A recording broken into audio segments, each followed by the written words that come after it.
Raha nanomboka ny tapatapaky ny volana janoary lasa teo kosa ny fanamboarana ny lalam-pirenena fahadimy, lalam-pirenena izay mampitohy ny Toamasina amin'ny full point de fantatra izao fa niaro tanteraka ny fanamboarana izany lalana izany. Ny orinasa Mainland ilay orinasa mpitratraka fansa mainty no mamatsy vola amin'ny fanamboarana ity lalana ity noho ny tsy efisian'ny famatsim-bola avy eo anivon'ity orinasa ity no antony ny tsara n'izany fanamboaran-dalana izany raha ny fanazavana.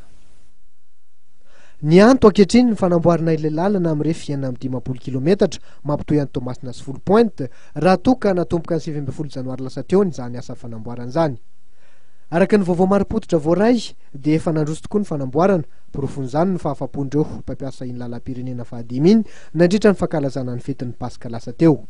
Araka ny fanazavana ny mainanay hatrany dia 530 ny lalana ny vita na dia asa vonjomaika aza noho ny tanterahana.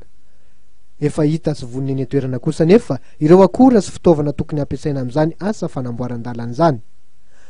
Ny ato tokoa ny fanamboarana ity lalam-pirenena fahadimy ity noho ny fiataon'ny famoaham-bola avy amin'ny orinasa Mainland izay voatendry hanamboatra ny lalana. Ny filohan'ny tetezamita Andriamatoa Rajoelinandro tokoa no nanapaka izany. Taorian'ny fanokafana tamin'ny ofisialy ny asa fanamboarana volana vitsy lasa izay.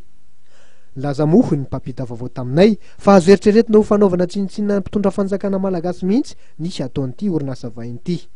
Antsikaritra ho etrany ny vaovao nomenanay dia toa misetra olana avokoa ireo orinasa miara-miasa amin'ity orinasa sinoa ity.